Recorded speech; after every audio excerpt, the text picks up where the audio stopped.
vamos a comenzar nuestra clase. Vamos a estar aceptando a los que se están uniendo a la clase hasta las 8:40. 8:40 comenzamos. Después haremos un receso, una interrupción para darle oportunidad a otros compañeros que también se puedan conectar.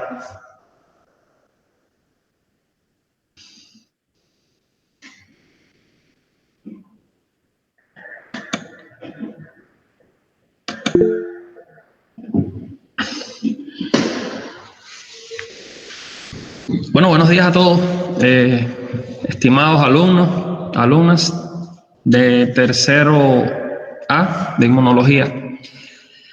Bueno, hoy tenemos nuestra clase número 10, sería la cuarta clase después del primer examen parcial. Vamos a estar considerando en esta clase medios y métodos diagnósticos para diagnosticar el estado de la inmunidad celular. La unidad es la unidad 6, que trata sobre el diagnóstico de la inmunidad celular. Anteriormente habíamos visto y habíamos analizado el diagnóstico de la inmunidad humoral, todo lo que tenía que ver con las pruebas serológicas, el estudio de anticuerpos, complementos. Ahora nos vamos a concentrar en el estudio de la inmunidad celular. Bueno, estas pruebas son muy importantes.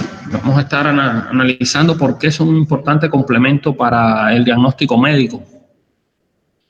Vamos a estar viendo cómo se realizan estas pruebas, las principales pruebas diagnósticas de la inmunidad celular. Y vamos a estar analizando algunas de ellas, algunos métodos como los ensayos con linfocitos, los exámenes de linfoproliferación, la reproducción y proliferación de linfocitos, el cultivo de linfocitos, el análisis de la función de las células fagocíticas, y vamos a estar analizando pruebas diagnósticas para el estudio de las reacciones de hipersensibilidad. El estudio de la inmunidad celular puede considerarse que se puede hacer a dos niveles, un nivel más sencillo y un nivel más complejo. El nivel más sencillo nos va a permitir cuantificar, identificar células del sistema inmune, tanto de la inmunidad innata como de la inmunidad adaptativa, y tener una idea desde el punto de vista de la respuesta del paciente, el diagnóstico, la evolución, el tratamiento. Y hay pruebas más complejas que van a dirigirse a conocer cómo están funcionando las células del sistema inmune, su comportamiento, y esto va a poder también complementar en enfermedades de más difícil manejo. Las pruebas de estudio para la inmunidad celular abarca el estudio de la respuesta inmune celular contra infecciones, en el caso de tumores malignos, tanto del sistema sanguíneo como del resto del organismo. También en el caso de la inmunidad transfusional, ya sea las transfusiones sanguíneas o transfusiones de plasma o transfusiones sueroterapias. También es muy importante estudiar el comportamiento de la inmunidad celular en enfermedades como las inmunodeficiencias, tanto las inmunodeficiencias primarias como las inmunodeficiencias adquiridas. Y en las enfermedades autoinmunes también es muy importante estos procedimientos. Básicamente, la aproximación al estudio de la inmunidad celular parte del estudio más sencillo, que sería en este caso la realización de un hemograma para identificar células sanguíneas. Los glóbulos blancos, fundamentalmente, en este caso son los que más nos interesan, además del glóbulos rojos y plaquetas. En estos estudios vamos a identificar y cuantificar células del sistema inmune. Y también vamos a analizar otros estudios que evalúan la inmunidad celular, que en general se clasifican como son estudios in vitro, es decir, se realizan fuera del organismo en un recipiente, es el término in vitro. Ahí vamos a evaluar la proliferación de las células, vamos a determinar su función, la producción de citocina, las moléculas estimuladoras que tienen en su superficie. Y hay otros métodos que nos van a permitir señalizar estas células, investigar sus características internas en detalle. Bueno, haciendo un breve repaso, las células sanguíneas fundamentales que conocemos del sistema inmune, que tienen que ver con la inmunidad, los glóbulos blancos. Los glóbulos blancos, básicamente, de nuestro interés, los polimorfonucleares, tenemos los neutrófilos, eosinófilos.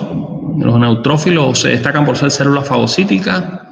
Los eosinófilos intervienen en la respuesta inflamatoria, en la respuesta alérgica.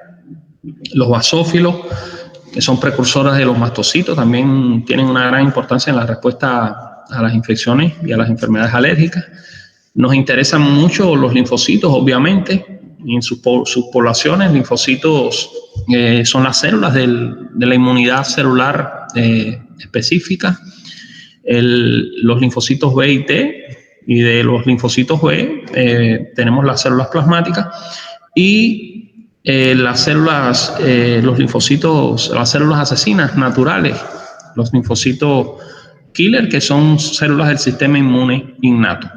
Y no menos importante, en este caso, los monocitos, que son el patrón sanguíneo que da origen a los macrófagos, una importante célula del sistema inmune.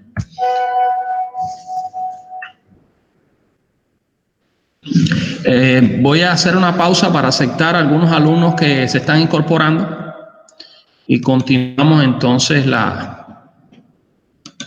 clase.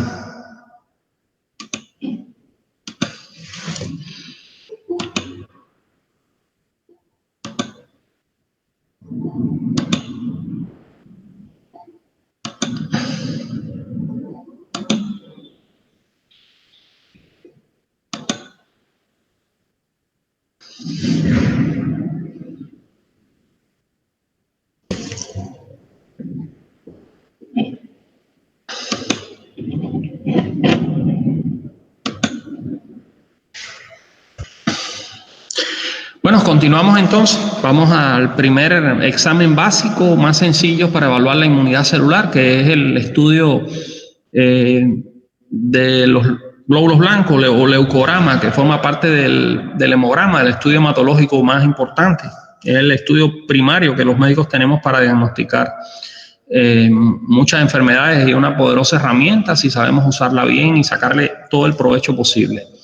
Bueno, en primer lugar, lo que nos vamos a encontrar en un estudio de leucorama, en un estudio de leucocitos, es el valor total, el conteo total de los leucocitos. En este caso, este conteo se considera en valores normales, algunos autores consideran 4.000 o 5.000 unidades por litro a 10.000 unidades por milímetro cúbico, ¿no? En este caso, cuando los valores estarían por debajo de 5.000, hablamos de que hay una leucopenia, es decir, niveles bajos de leucocitos. No sería apropiado la respuesta inmunológica en estos casos. Y cuando los valores están por encima de 10.000, estaríamos hablando de una leucocitosis, es decir, un aumento en los niveles de leucocitos. Pero eso no es todo. Este estudio nos evalúa también las características, es decir, el conteo diferencial de las distintas poblaciones de leucocitos. Tenemos los neutrófilos, que son la mayor parte de los leucocitos, del conteo total de leucocitos. La mayor parte va a estar dada por los neutrófilos, que su valor oscila entre 50 y 60%. En el caso de los linfocitos, entre un 20 y un 40% son sus valores considerados como normales. Los monocitos de 4 a 8%. Los eosinófilos en un 5%, su valor hasta aceptable como normal, y los basófilos es la célula sanguínea de menor proporción en un 0,5%. Si observamos el conteo, vamos en particular a cada una de estas poblaciones. En el caso de los neutrófilos, son polimorfonucleares, son células especializadas en la fagocitosis y en el proceso inflamatorio. Los valores normales que mencionábamos es del 50 al 65%.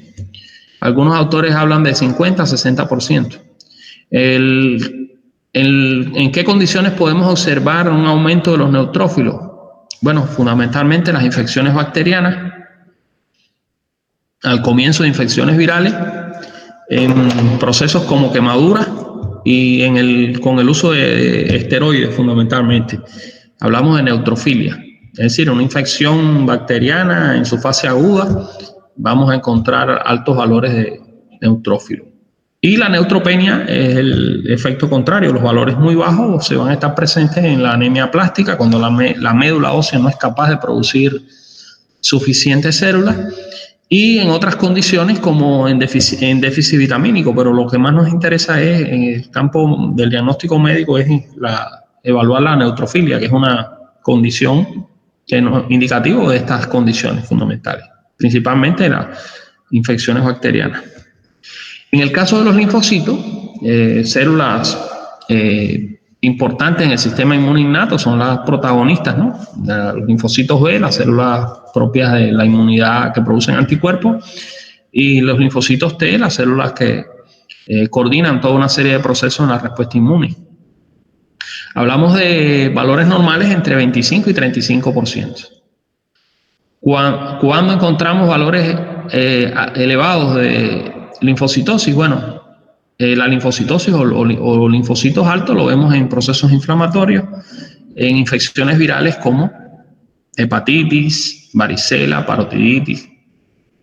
Llama la atención que las infecciones virales al principio puede haber linfocitosis, pero después los linfocitos van pereciendo, ¿no?, en este proceso, y por lo menos, por ejemplo, infecciones como el dengue, infecciones como otros arbovirus, como chikungunya, zika, vemos que sus valores caen, y entonces tenemos una linfocitopenia o linfopenia. Condición que se ve en estas enfermedades virales, como les mencioné. En el SIDA es muy común encontrarlas en pacientes con quimioterapia y en pacientes que tienen problemas de dificultades a nivel de la médula ósea, anemias aplásticas. Vemos entonces los linfocitos bajos. Los monocitos, que como mencionamos son células muy importantes porque ellos son los precursores de los macrófagos, intervienen en la respuesta inmune innata, son el primer mecanismo de defensa que tenemos ante las infecciones, ante infecciones virales, bacterianas, sobre todo, recordemos, muy importante en las enfermedades, en las infecciones por bacterias intracelulares. Estas células, su valor normal es de 4 a 8%, y esperamos encontrarla en valores diferenciales mayores de 8% en casos de tuberculosis, leucemia, en infecciones virales y en infecciones protozoarias. Sí, generalmente en el caso de las infecciones intracelulares, es decir, hay parásitos como los protozoos o infecciones virales que tienen la capacidad de internalizarse en estas células.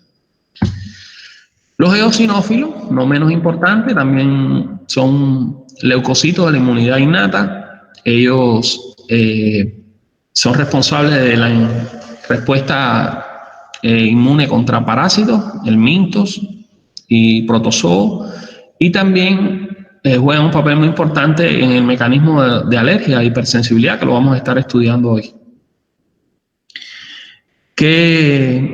¿En qué condiciones básicas encontramos eosinofilia en un conteo diferencial del leucograma? Bueno, lo vemos en infecciones parasitarias y en reacciones alérgicas.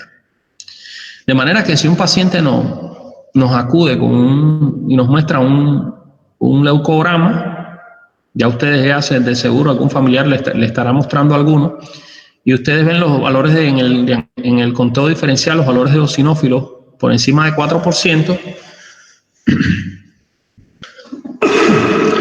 entonces usted va a poder llegar a la conclusión de que este paciente obtiene una infección parasitaria o una infección alérgica, lo más común.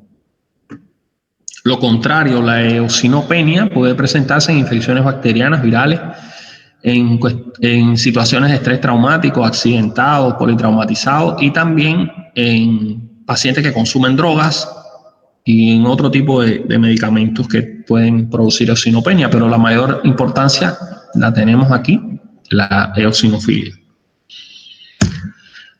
Por último, los basófilos, que también son granulocitos y células del sistema inmune, son muy importantes en las reacciones de hipersensibilidad, son los precursores de los mastocitos o células cebadas, y sus valores son bajos en sangre. ¿Cuándo están aumentados? Bueno, en condiciones como la leucemia, infecciones crónicas como la sinusitis, y donde hay procesos alérgicos severos, entonces vemos, además de eosinofilia, basofilia.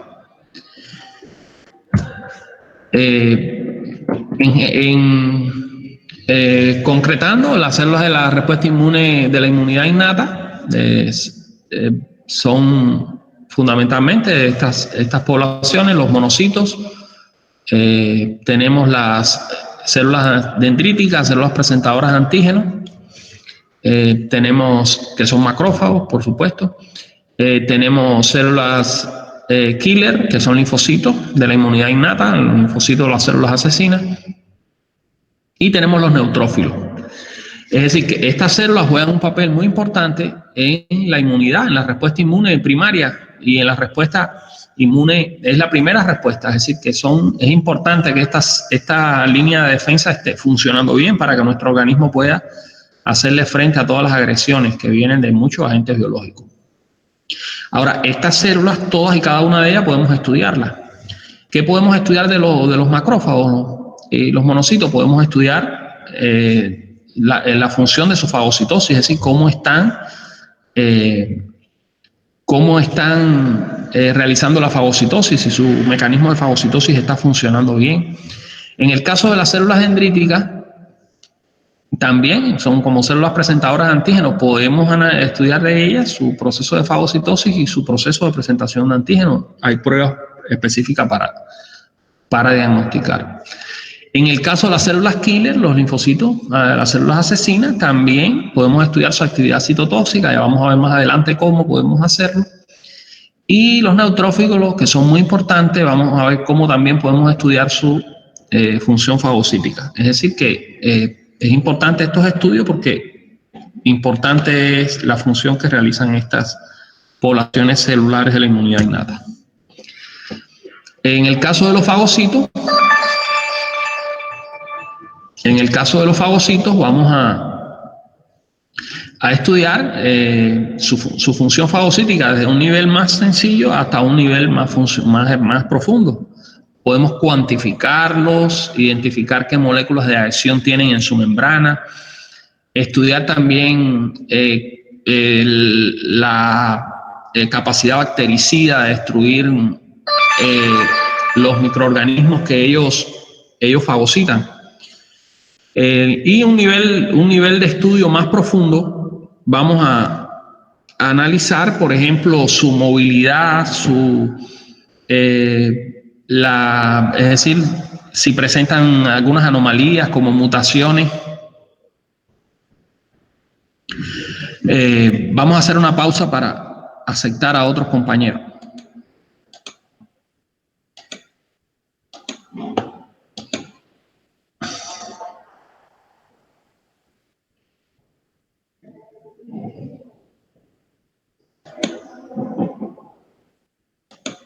Entonces, una de las pruebas de inmunidad celular muy importantes es el estudio de la función de los fagocitos. En general, podemos, como decíamos, además de identificar la célula, también podríamos hacer estudios de funcionamiento. Ahí tenemos, por ejemplo, esto es lo que surgió en la búsqueda. Tenemos, por ejemplo, el estudio de la migración, como mencionábamos, de la ingestión y la digestión. de los fagocitos. Recuerden que la fagocitosis tiene dos etapas, es decir, la ingestión del germen y la digestión intracelular en el fagosoma o en el fagolisosoma. Esos dos procesos pueden ser investigados con pruebas inmunológicas. Los estudios de proliferación, muy importantes, estos estudios en los cuadros de leucemias, enfermedades neoplásicas de células del sistema inmune. Estudiamos su proliferación, su velocidad de proliferación para evaluar el pronóstico y la evolución de estas enfermedades. También para ver el nivel de respuesta celular que tiene el sistema inmune. Y podemos también estudiar la inmunidad y la función de las células más especializadas del sistema inmune, que son los linfocitos T, tanto las poblaciones de linfocitos T helper como los linfocitos T citotóxicos. En el caso de los linfocitos T helper podemos medir la producción de interferón, la respuesta que tienen a la estimulación por estas sustancias, por estas moléculas del sistema inmune.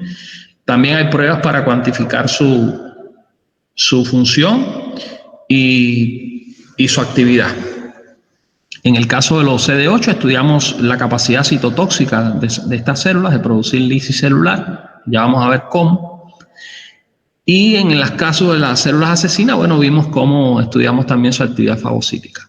Hay una prueba también muy importante que es el estudio de la citotoxicidad mediada por anticuerpos, que se puede realizar.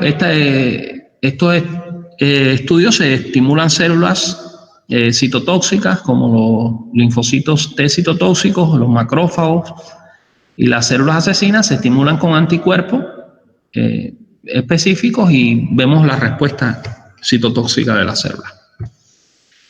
Aquí tenemos ahora un gran resumen de todos los procesos de diagnóstico celular que podemos hacer. A las células del sistema inmune podemos separarlas, podemos identificarlas, podemos contarlas y podemos evaluar su función. Estos son los 4 procesos fundamentales que hacemos al estudiar las células de la inmunidad celular.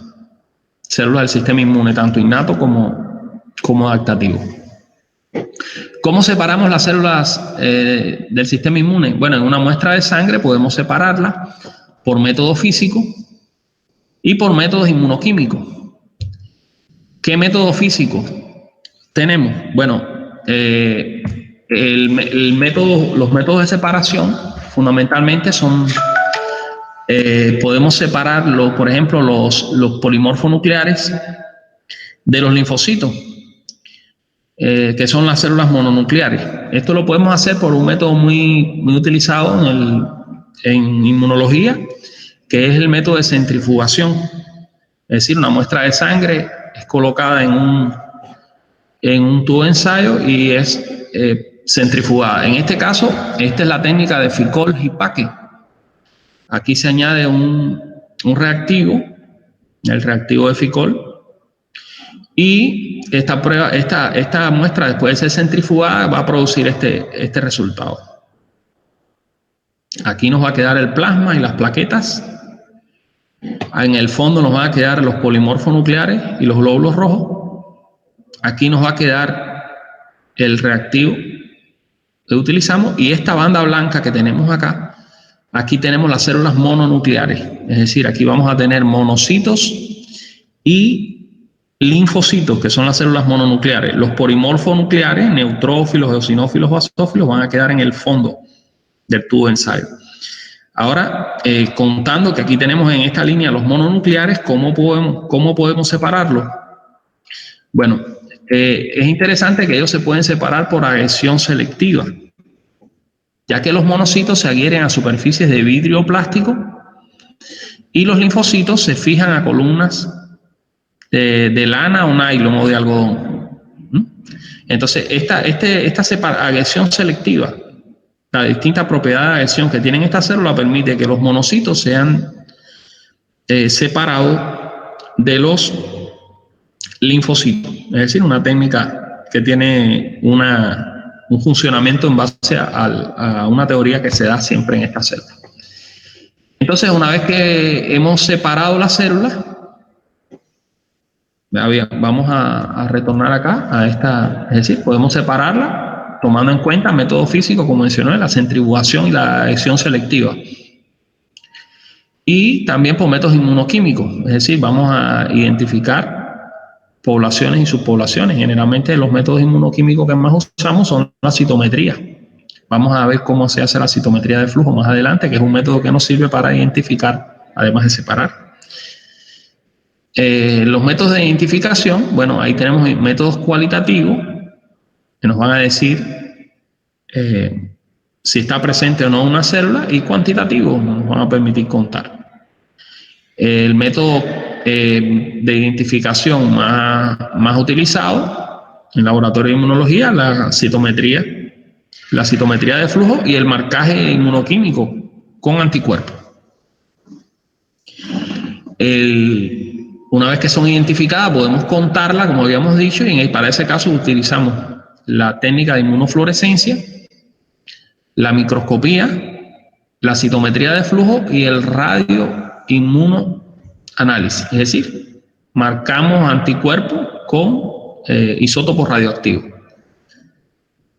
Y también vamos a hacer un estudio funcional de la célula, vamos a evaluar su actividad fagocítica, su proliferación, y vamos a evaluar otros parámetros como es la actividad citotóxica. Vamos a evaluar también la producción de interferón, la respuesta a citocina.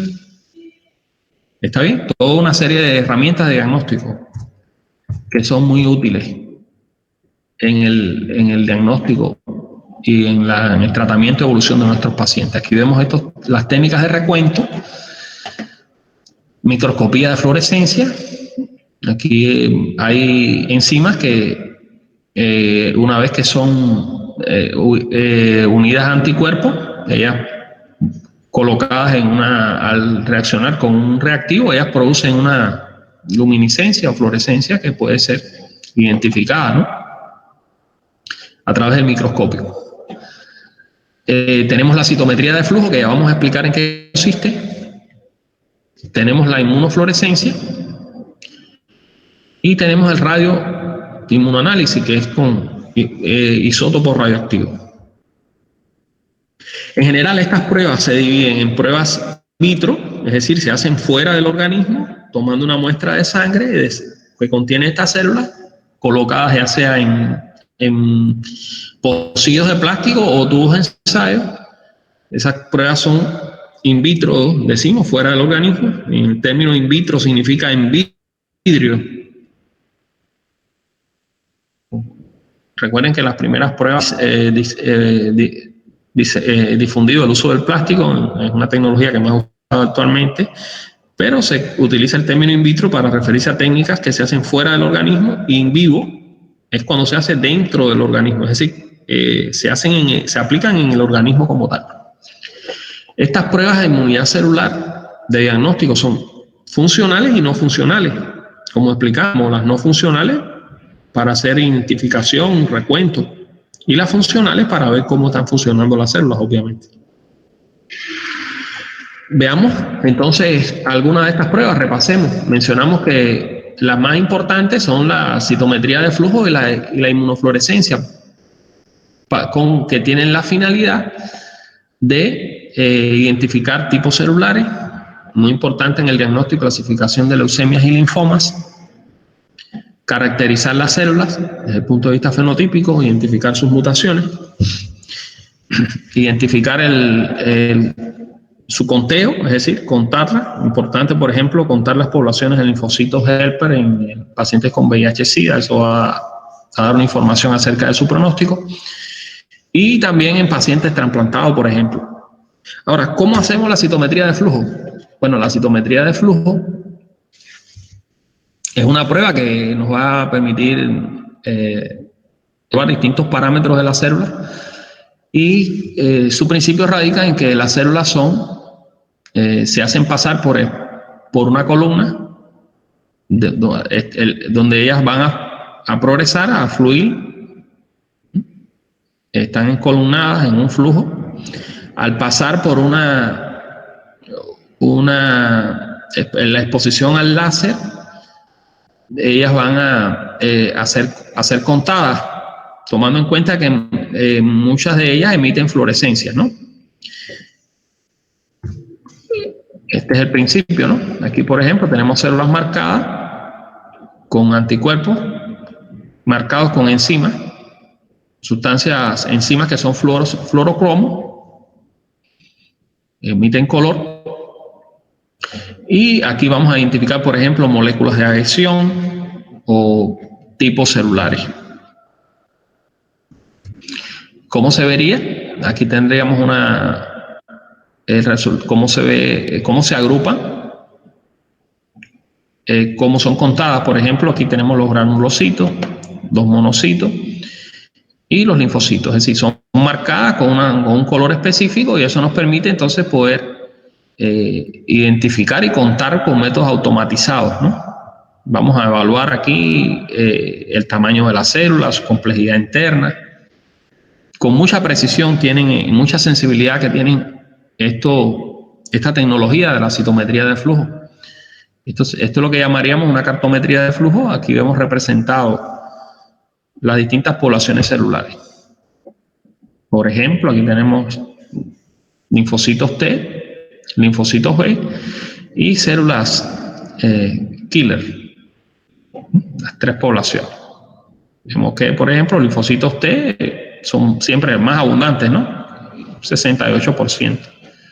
Y este paciente, por ejemplo, arrojó un 24% de linfocitos B y un 6% de células killer. Es decir, pudimos cuantificar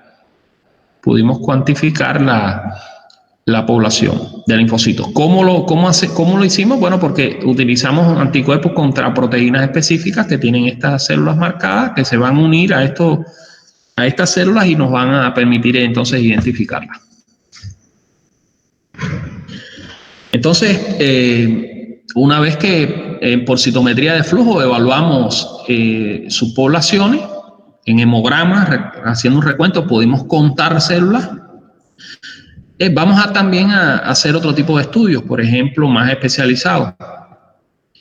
Por ejemplo, cómo proliferan o se reproducen las células in vitro, la producción de citocinas y la producción o la respuesta a proteínas específicas, ¿no? En el caso de las pruebas funcionales, vamos a ver, estábamos hablando de la proliferación celular. Esta proliferación celular generalmente la activamos mediante antígenos, ¿no?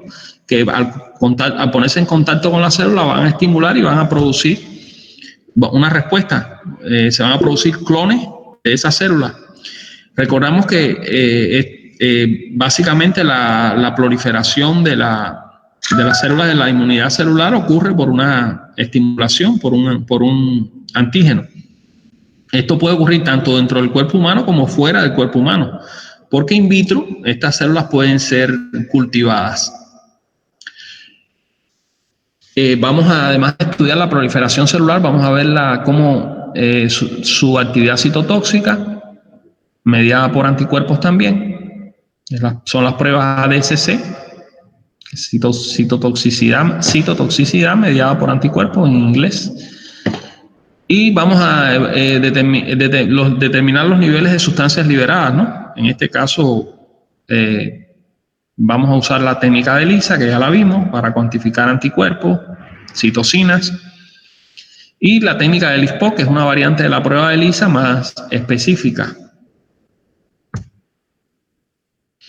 Aquí, por ejemplo, hemos tomado una célula del sistema inmune, un linfocito T, lo hemos separado, lo hemos puesto en un medio de cultivo y lo vamos a hacer interactuar con una célula presentadora de antígeno, ¿no? Vamos a hacer interactuar a una célula presentadora de antígeno in vitro con un linfocito T. Bueno, y vamos vamos a evaluar la proliferación. Por ejemplo, aquí vemos en la primera etapa Aquí tenemos la célula presentadora de antígeno, aquí vemos los linfocitos T. Bueno, pasados 7 días, miren el resultado. Las 2 células presentadoras de antígeno, miren cómo han proliferado los linfocitos. Es decir, que hay una respuesta, ¿no? Los linfocitos en este paciente tienen la capacidad de proliferar y vemos podemos cuantificar, medir estos estudios de proliferación. Básicamente, en un cultivo, los exponemos a un antígeno y vamos a obtener una proliferación.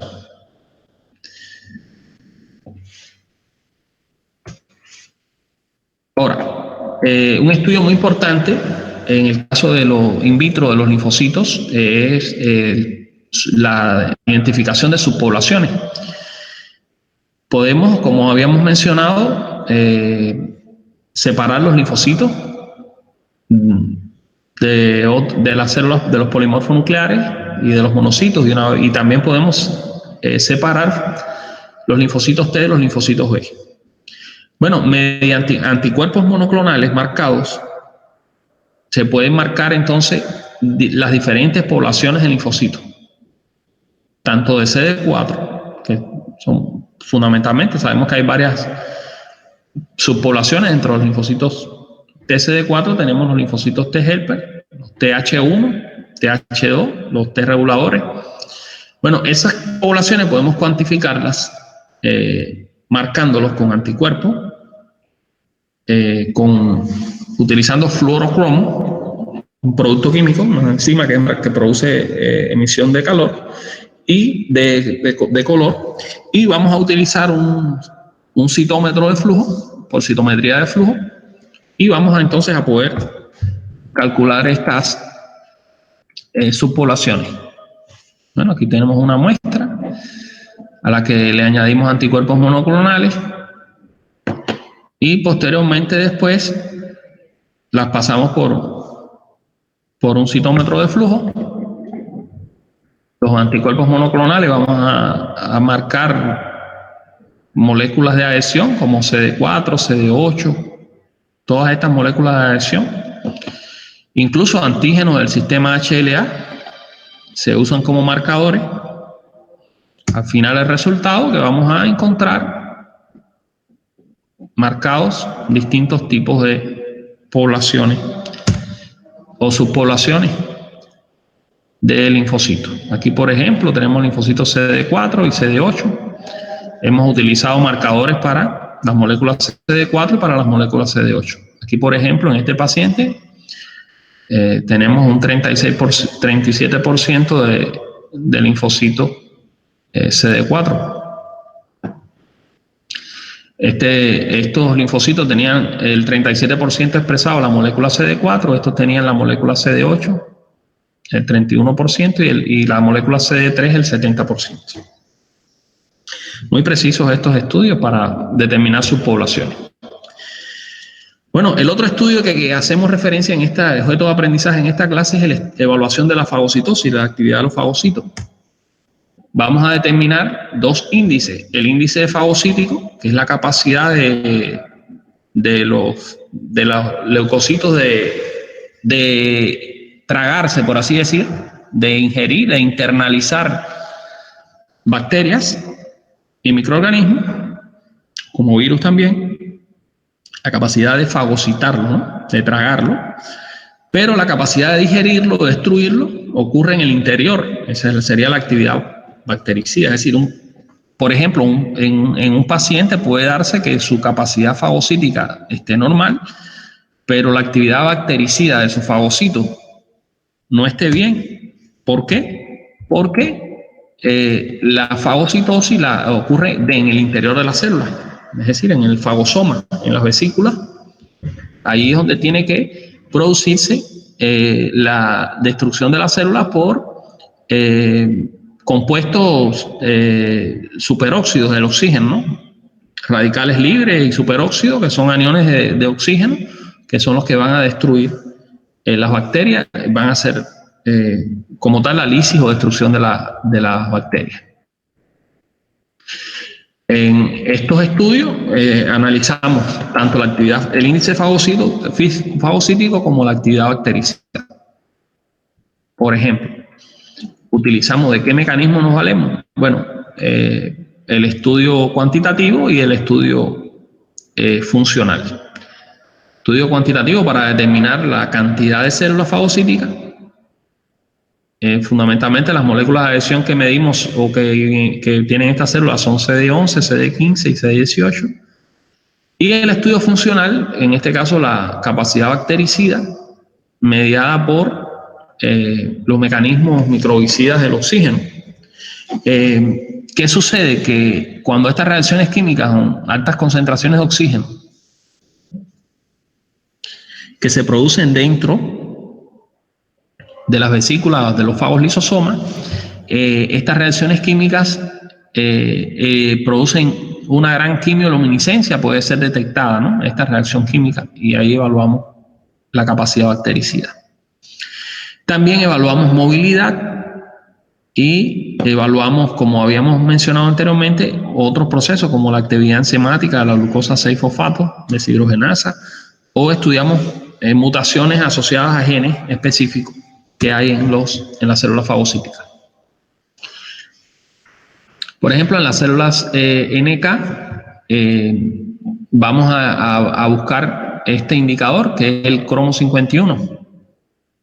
Bueno, una vez que las células se les ha marcado con este fluorocromo, aquí por ejemplo tenemos una célula blanco, es decir, una célula cancerígena, una célula neoplásica de leucemia.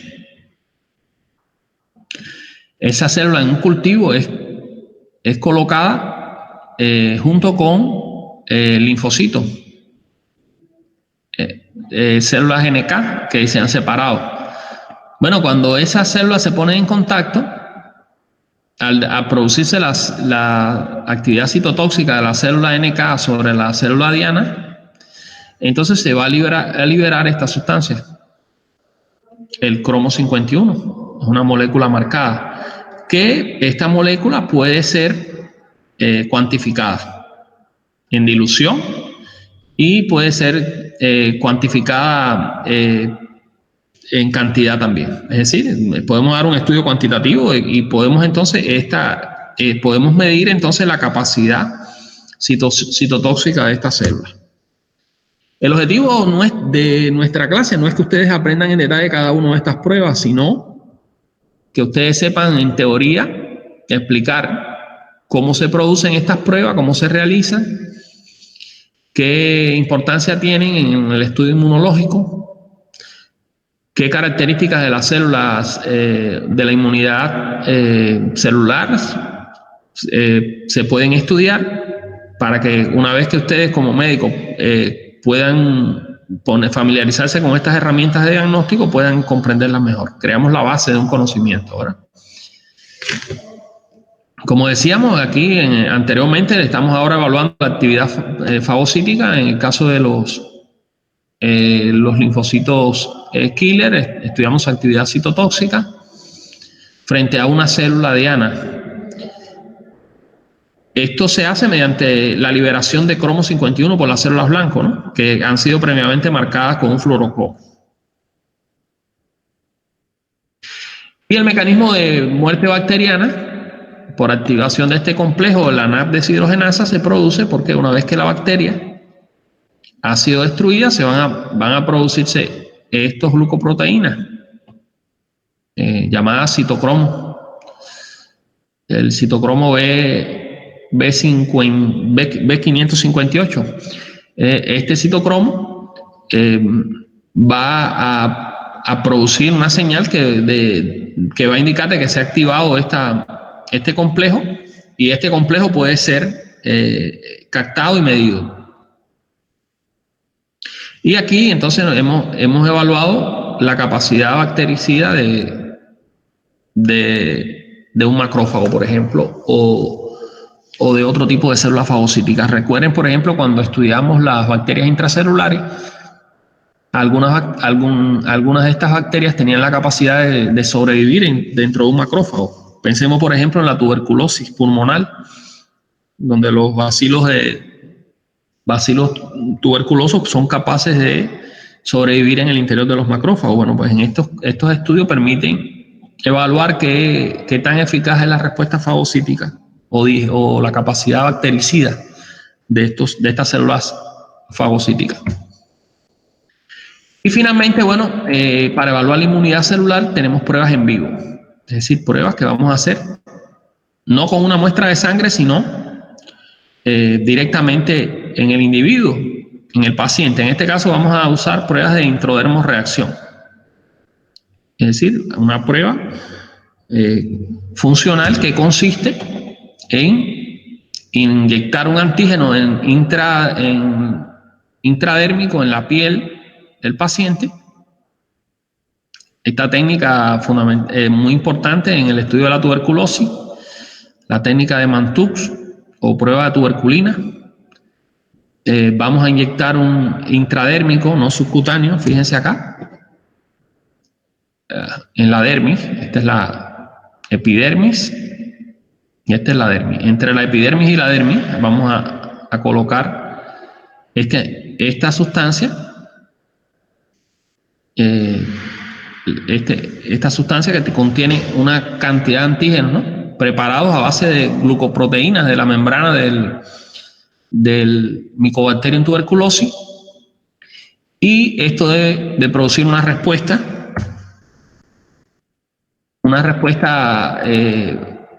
celular, es decir, van a ese lugar van a migrar células linfocitos T, van a emigrar macrófagos, van a ser atraídos a ese lugar y se van a liberar citocinas y sustancias proinflamatorias. El fundamento de esta prueba consiste en identificar si un individuo ha estado en contacto con la tuberculosis, y podemos diferenciar si ha sido por vacunación o por una infección, en dependencia de su respuesta. También vamos a evaluar la actividad celular, es decir, la respuesta va a estar determinada por el grado de actividad celular que tenga. Es decir, obviamente se requiere de una exposición previa a este antígeno. De manera que si la reacción es positiva, y le explico en qué consiste la reacción, en la generación de una pápula a nivel de la piel. Si se produce esta pápula, esta reacción a nivel de la piel, es porque hay un proceso inflamatorio que se ha desarrollado, una reacción positiva. Esto nos va a indicar si el paciente ha reaccionado así porque ha sido vacunado previamente con BCG. Por ejemplo, tenemos la duda de si un paciente ha sido vacunado o no con BCG, le podemos hacer esta prueba. Si este paciente nunca ha estado en contacto con la bacteria de la tuberculosis ni ha sido vacunado, su prueba será negativa. Pero si ha estado en contacto, por ejemplo, con la vacuna, o ha desarrollado o ha estado en contacto con el bacilo de Koch, el Mycobacterium tuberculosis, entonces marcará una reacción positiva. También esta reacción puede ser positiva cuando ha estado en contacto con otras micobacterias no tuberculosas. ¿Cómo se hace la lectura? Bueno, se mide el tamaño de la pápula. Cuando la reacción medimos, es decir, cuantificamos el tamaño de la pápula, podemos hacerlo de manera manual. Esta técnica, tomamos un bolígrafo, una caneta, marcamos hasta el borde de la pálpula y después medimos con una regla manualmente. O lo hacemos con un instrumento de lectura. El tamaño de esta pápula va a determinar el resultado de la prueba. Si es positiva, negativa, o si se trata de vacunación o de una infección. Bueno, hasta aquí hemos hablado del estudio o pruebas de estudio de la inmunidad celular, tanto de células del sistema inmune innato como del sistema inmune adaptativo.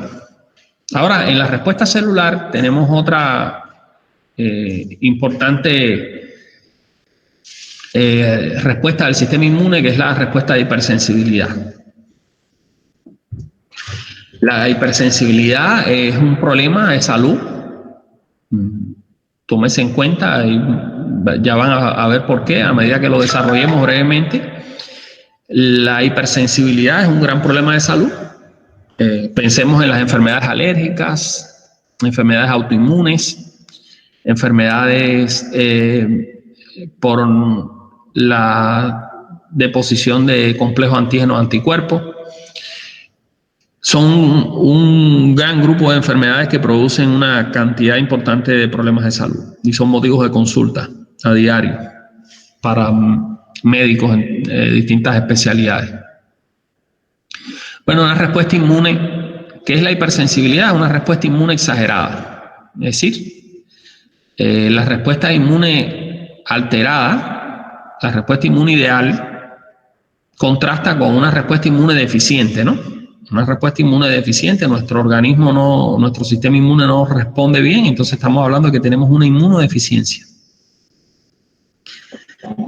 Si nuestro organismo reconoce como extraño antígenos propios, nuestras propias células, entonces decimos que se ha desarrollado una autoinmunidad, es decir, una enfermedad autoinmune, no hay tolerancia a nuestros antígenos. Esto es un problema también, la autoinmunidad. Tenemos en un lado la inmunodeficiencia, tenemos la autoinmunidad y tenemos una respuesta inmune que es normal, es decir, pero es exagerada. Es exagerada. Se está produciendo una respuesta a lo extraño exagerada. Esta respuesta exagerada ocasiona daño tisular, inflamación, persigue protegernos de patógenos, pero a su vez nos causa daño a nuestro propio organismo. La hipersensibilidad se clasifica en tipo 1, tipo 2, tipo 3 y tipo 4. La tipo 1 también es conocida como hipersensibilidad inmediata, la tipo 2 hipersensibilidad citotóxica mediada por células citotóxicas. La hipersensibilidad tipo 3 es mediada por complejos inmunes, complejos antígeno-anticuerpos, y la hipersensibilidad tipo 4 es mediada también por células, pero se le conoce como inmunidad retardada, es diferente de la citotóxica. Demora más en producirse y las características son particulares.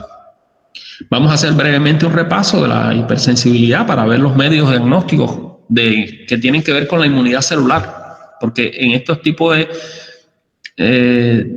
de situaciones evaluamos más que todo la inmunidad celular, que es la que nos causa problemas con las reacciones de hipersensibilidad. Bueno, la reacción tipo 1 es la inmediata, la más frecuente, la más conocida, es la que llamamos alergia. Hay una respuesta inmune mediada por la producción de anticuerpos contra un alergeno que produce inflamación y daño tisular. ¿Estamos claros ahí? Alergenos, el ácaro, el polen, por ejemplo, maní, amendoín, cacahuete, frecuente, ¿verdad? La alergia, también tenemos alergia al cacao, a varios alimentos, ¿no? Aquí tenemos algunos alergenos muy conocidos, algunos de ustedes tendrán problemas de alergia, ¿no? Algunos de estos alergenos, por ejemplo, a ácaros, a pelo de gato, a polen, a proteínas del maní, a proteínas de la soja. ¿Qué características tiene un alergeno? Bueno, debe ser de bajo peso molecular, tiene que ser soluble, estable, y aún en concentraciones bajas puede producir la respuesta. ¿Cómo se produce la respuesta a un alergeno? Bueno, después de una primera sensibilización, el organismo, al ponerse en contacto con este alergeno, desencadena una respuesta de producción de anticuerpos para neutralizarlo. Estos procesos ocurren fundamentalmente a nivel de la piel y de las mucosas. Es decir, pensemos en una mucosa donde entra un alergeno. Tomemos, por ejemplo, que este sea el polen, por ejemplo. Este alergeno inmediatamente es reconocido por las células, por los linfocitos B. Pueden ser alergenos timodependientes, en el que participa para la activación de las células B, los linfocitos T helper, o timo independiente reconocido directamente por los linfocitos B. Se van a especializar en células plasmáticas que van a comenzar a producir anticuerpos IgE contra este antígeno. Eso ya lo conocemos, ¿verdad? Cuando estudiamos la inmunidad específica. Es decir, el proceso de activación de los linfocitos B y la respuesta inmune humoral con producción de anticuerpos. Bueno, el tipo de anticuerpos que produce los linfocitos B contra alergenos, este tipo de sustancias de alergenos, no estamos hablando de antígenos de microorganismos como antígenos virales, bacterianos o parasitarios, sino antígenos que proceden de alimentos, sustancias que están en la naturaleza. Bueno, la respuesta es básicamente ante este tipo de antígenos es la producción de IgE. Así reaccionan nuestras células del sistema inmune, los linfocitos B. Bueno, a nivel de todas las superficies epiteliales y de las mucosas, nosotros tenemos ahí unas células muy importantes que muchas veces nos causan problemas. Ellas están para defendernos, pero hay veces que lo hacen de manera exagerada. ¿Qué son? En este caso, los mastocitos, que son derivados de los basófilos o también conocidos como células cebadas. Cuando estudiamos el proceso de inflamación, recuerden, mencionamos que estas células son capaces de producir aminas vasoactivas, es decir, son moléculas que pueden producir vasodilatación, aumento de la permeabilidad vascular y desencadenan el proceso de inflamación como una respuesta del organismo ante una agresión externa. Bueno, los mastocitos, ellos reaccionan liberando estos gránulos que contienen histamina, serotonina, también contienen factores quimiotácticos de neutrófilos, de eosinófilos, y la consecuencia es que este aumento de la eliminación de aminas vasoactivas va a desencadenar una respuesta inflamatoria. Y vemos, por ejemplo, un mastocito que después de ponerse en contacto con un anticuerpo específico, IgE, se le une por su función FAC, el receptor del mastocito. Aquí vemos sus gránulos y cómo se degranulan. Lo vemos aquí en esta ilustración. Todos estos gránulos contienen aminas vasoactivas y factores quimiotácticos. ¿Ves? Degranulado totalmente. Así que transcurre la reacción de hipersensibilidad. Bueno, esta reacción puede ser grave, sistémica, por ejemplo, pensemos en el veneno de abejas, por ejemplo, la picadura de abejas. Pensemos en algunos alimentos, desencadenar incluso una reacción anafiláctica. Pensemos en medicamentos, por ejemplo, como la penicilina. Bueno, esta reacción puede ser tan severa que puede ser sistémica, puede llegar a producir entonces una inflamación generalizada que causa hipotensión, distrés respiratorio, desencadena una serie de mecanismos hasta llegar al paro respiratorio, parada cardiopulmonar y la muerte. O pueden ser localizadas, solo, por ejemplo, la rinitis a nivel de la mucosa nasal, y puede producir entonces edema, irritación, secreción nasal. El asma es un tipo de reacción de hipersensibilidad tipo 1. Hay alergenos que producen una respuesta inflamatoria a nivel bronquial. ¿Qué buscamos en el laboratorio? Bueno, aquí las herramientas que tenemos en el laboratorio para estudiar la hipersensibilidad, es decir, la reacción de hipersensibilidad tipo 1, son pruebas cutáneas, y tenemos otra herramienta que es la determinación de IgE, tanto la total como la IgE específica de alergenos específicos. ¿Cómo realizamos la prueba cutánea de sensibilidad? Bueno, en la prueba cutánea de sensibilidad vamos a colocar un alergeno sobre la piel. Esta es el prick test o prueba epicutánea. Estas son agujas hipodérmicas, al igual que en la prueba de la tuberculina, van a colocarse estos antígenos a nivel cutáneo y van a producir una reacción. Por ejemplo, aquí vemos el pelo de gato, el polen, y después medimos y cuantificamos esta reacción. Aquí tenemos algunos antígenos que se inoculan.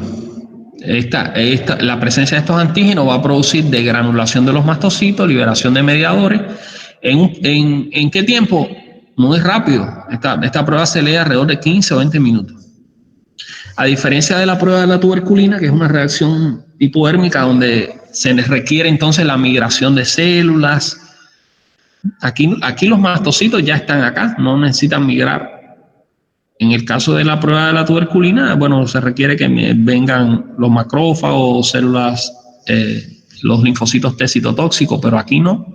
Esta es una prueba de respuesta inmediata. En 15 o 20 minutos podemos leer la prueba y podemos identificar entonces a qué sustancia específica hay una sensibilidad.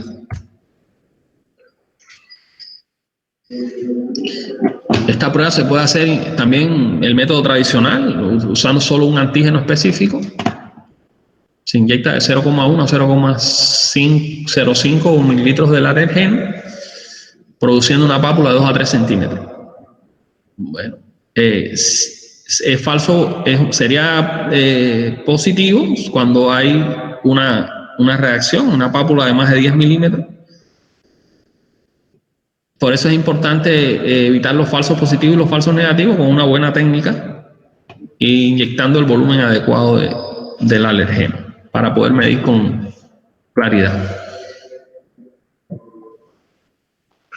Bueno, la determinación entonces de otra prueba es la determinación de anticuerpos por técnica de radioinmunoabsorbente. Tenemos el RA-test de la IgE normal, total, y el RAST, que mide anticuerpos específicos, es decir, contra antígenos específicos. Estas son pruebas sanguíneas, aquellas son pruebas cutáneas, estas son pruebas que se hacen en sangre buscando este anticuerpo y son muy sensibles, es decir, estas pruebas nos indican qué tipo de sensibilidad tiene un paciente en particular. Estas pruebas se utiliza una IgE marcada con anticuerpo monoclonal para encontrar la IgE del paciente. Bueno, la hipersensibilidad tipo 2 es una hipersensibilidad mediada por células citotóxicas, fundamentalmente linfocitos killer y linfocitos T citotóxicos. En esta prueba tiene una gran importancia la actividad citotóxica de las células. En la hipersensibilidad tipo 2 evaluamos entonces la citotoxicidad de las células. Estas células van a sensibilizadas, van a producir la destrucción de las células dianas. Se ve fundamentalmente la hipersensibilidad tipo 2 en el rechazo a trasplantes. También en otras condiciones como las reacciones posttransfusionales, es decir, las células citotóxicas van a destruir, en este caso, los glóbulos rojos. Tenemos anemias hemolíticas. Y tenemos otras enfermedades donde también hay anticuerpos que interfieren en la función de algunas células, como por ejemplo en la enfermedad de Graves, base 2, hipertiroidismo y la miastenia gravis. En la enfermedad de Graves base 2, un anticuerpo se une al receptor de la hormona TSH, que es la que es capaz de estimular a las células del tiroide a producir hormonas tiroideas. Este receptor bloquea y la hormona no puede actuar, entonces hay una reacción aquí de falta de regulación y se produce un hipertiroidismo. En el caso de la miastenia gravis, el músculo no puede contraerse porque el receptor de acetilcolina está bloqueado por anticuerpos específicos. Es decir, este es otro tipo de hipersensibilidad. La tipo 3 también es una reacción de hipersensibilidad, vamos brevemente a mencionarla. Depende de la formación de complejos antígeno-anticuerpos, su posterior unión y precipitación. Estos complejos antígeno-anticuerpos se depositan. Los anticuerpos son solubles, ellos circulan libremente en la sangre, pero cuando se unen a antígenos en grandes proporciones pierden la solubilidad y precipitan. Esa precipitación inflamatoria con la consecuente migración de células inflamatorias y trae consigo daño al organismo, una respuesta inmune exagerada, por así decirlo. Aquí lo vemos, por ejemplo, ¿no? Distintas variantes. Estos son complejos antígeno-anticuerpos que se han depositado en una superficie epitelial, han acudido células que han sido estimuladas, y eso trae consigo, por ejemplo, si es a nivel del riñón, inflamación, lesión renal, a nivel de piel, a nivel de articulaciones, a nivel del corazón y a nivel de los vasos sanguíneos. Estos complejos antígeno-anticuerpos depositados causan daño. Esta es la hipersensibilidad tipo 3. Esta predisposición, es decir, este daño tisular está determinado por la cantidad del complejo antígeno-anticuerpo que se produzca, su tamaño, sus características, ¿no?, químicas. Y sobre todo si se trata de IgG, tiene más potencial patogénico cuando estos complejos son formados por anticuerpos IgG, que como sabemos son los más frecuentes que hay en el organismo. Produce una reacción local o puede producir una reacción sistémica, la hipersensibilidad tipo 3. La hipersensibilidad tipo 3 a nivel sistémico se conoce como reacción de Artus. Y la más común a nivel sistémico es la enfermedad del suero. Este tipo de unión de formación de complejos antígeno-anticuerpos ocurre cuando administramos antisueros. Por ejemplo, administramos anticuerpos contra antígenos específicos. Por ponerle ejemplo, en el caso, por ejemplo, de los antídotos para el veneno de serpiente, escorpión. En ese caso, o en ocasiones, nuestros anticuerpos rechazan estos otros anticuerpos y se unen a ellos junto con el antígeno, en este caso el veneno, y se forman complejos antígeno-anticuerpos. Y eso desencadena daño inflamatorio. Para estudiar la hipersensibilidad tipo 3, ¿qué pruebas de laboratorio tenemos en inmunología? Bueno, tenemos la citometría, la inmunoelectroforesis y el ensayo de conglutina. También analizamos la actividad del complemento, es decir, son pruebas que nos van a identificar los inmunocomplejos circulantes. Y finalmente la hipersensibilidad tipo 4, que es la hipersensibilidad retardada, que es dependiente de linfocitos T y macrófagos.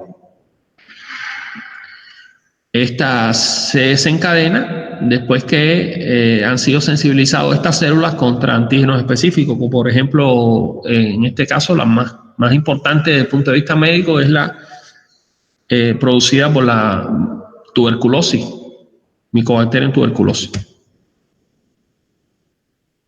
Y este tipo de hipersensibilidad es el fundamento para la realización de la prueba de la tuberculina. Aquí vemos cómo todo el proceso que ya conocemos y estudiamos cuando estudiamos la inmunidad innata y la respuesta al mecanismo de la inmunidad adaptativa, las células presentadoras de antígenos. Una vez que reconocen un antígeno que han fagocitado, se lo presentan a los linfocitos T. Estos linfocitos T van a responder liberando citocina que van a traer células fagocíticas, y eso va a producir daño tisular.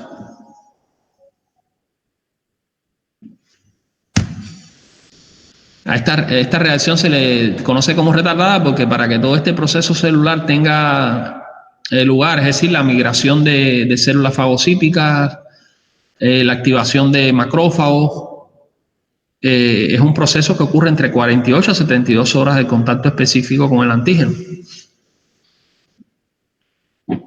Y que se provoque todo este proceso de acúmulo, ¿no?, de células. Se forman granulomas, recuerden, cuando estudiamos inflamación.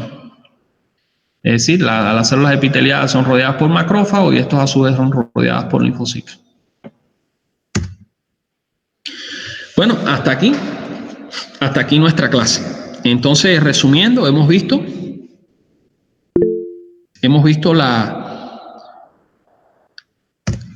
cómo podemos estudiar la inmunidad celular en dos campos fundamentales. En el estudio de las células del sistema inmune innato y adaptativo, en la respuesta a infecciones, en la respuesta también a reacciones de hipersensibilidad, donde es muy importante estudiar cómo se comporta nuestro sistema inmune. Vimos que hay varios tipos de estudios para cuantificar, identificar y medir la función de estas células. Podemos medir, por ejemplo, lo vimos en la clase, medir la actividad de los fagocitos, medir la actividad citotóxica de las células, citotóxica como los linfocitos T citotóxicos, las células asesinas. Vimos también cómo podemos disponer de otros estudios, como estudios de proliferación, cultivo de linfocitos, y también vimos que existen pruebas diagnósticas para el estudio de las reacciones de hipersensibilidad mediadas por células. Analizamos las pruebas intradérmicas, en el caso de la hipersensibilidad tipo 1, las pruebas cutáneas, las pruebas de alergia, y en el caso de la hipersensibilidad retardada vimos cómo funciona la respuesta celular en la inmunidad retardada, en las pruebas de hipersensibilidad retardada. En este caso vimos el fundamento y la forma en que se realiza la prueba de tuberculina o Mantux. Bueno, hasta aquí entonces la clase. Les dejo estos ejercicios para que los completen. Aquí van a tener, sobre esta clase van a tener 10 preguntas. Las respuestas son muy dirigidas y concretas a los principales objetivos de aprendizaje. Las respuestas les puedo decir que se encuentran en los mismos slides, pueden encontrar las respuestas. La bibliografía para estudiar esta clase, bueno, decirles que en los libros clásicos nuestros no van a encontrar toda la información suficiente, van a tener que realizar búsqueda en internet. Si quieren profundizar en alguna de estas pruebas, ahí están, solo con buscarlas pueden encontrar la información. En el libro de Abbas, al final, en el capítulo que tiene que ver con estudio del sistema inmune, hay información, por lo menos la prueba de la citometría de flujo, ahí aparece. Básicamente, como les mencioné, nuestro objetivo no es que se aprendan en detalle cada una de estas pruebas, sino que entiendan el fundamento teórico, qué fundamentos del sistema inmune nos explican el funcionamiento de estas pruebas y qué objetivo persigue cada una de estas pruebas. Hasta aquí, muchas gracias por su participación en la clase de hoy. Estudien, analicen la información. Un detalle, en la plataforma no está cargado el slide ni los ejercicios, ni he podido colocarle otra información adicional extra porque hemos tenido dificultades para subir estos contenidos a la plataforma. Yo les hice llegar a través del delegado los slides, el slide y los ejercicios de clase. Como siempre hasta ahora hemos establecido. Envíenlo por favor a mi correo, yo lo estaré revisando. Bueno, ahora sí, concluimos. Entonces les pido a todos que, como es el procedimiento, les pido a todos que antes de desconectarse de la clase,